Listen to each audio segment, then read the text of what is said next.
অন্তর্বর্তী সরকারের উপদেষ্টা মাহফুজ আলম বলেছেন, শুনতে পাচ্ছি শেখ হাসিনাকে ভারত ফেরত দেবে না বলে রাজনৈতিক সিদ্ধান্ত নিয়েছে। রোববার বিকেলে পররাষ্ট্র মন্ত্রণালয়ে এক সংলাপ শেষে সাংবাদিকদের তিনি একথা বলেন। মাহফুজ আলম বলেন, গত সরকার এক ধরনের নতজানু পররাষ্ট্রনীতি নিয়েছিল, তবে রাষ্ট্রের জায়গা থেকে আমাদের বাস্তবতাবাদী হতে হবে। সরকার বদলালেও যাতে পররাষ্ট্রনীতি বদলাতে না হয়, বিষয়টি সামনে রেখে কোনো ধরনের হঠকারী সিদ্ধান্ত আমরা নিতে পারি না। আমাদের জন্য সার্বভৌমত্ব, জাতীয় নিরাপত্তা ও অখণ্ডতা সবচাইতে গুরুত্বপূর্ণ।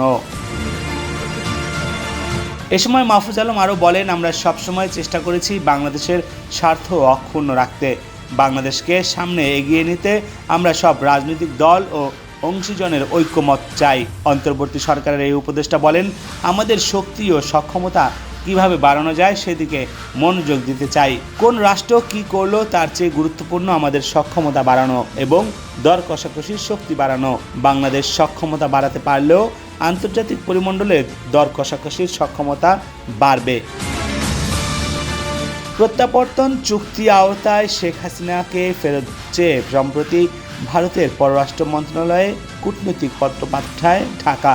বাংলাদেশের পররাষ্ট্র মন্ত্রণালয় বলেছে, শেখ হাসিনাকে ফেরত পেতে ভারতের চিঠির জন্য অপেক্ষা করবে বাংলাদেশ। জবাব পাওয়ার পর পরবর্তী পদক্ষেপ নেওয়া হবে। Desk report, news hour.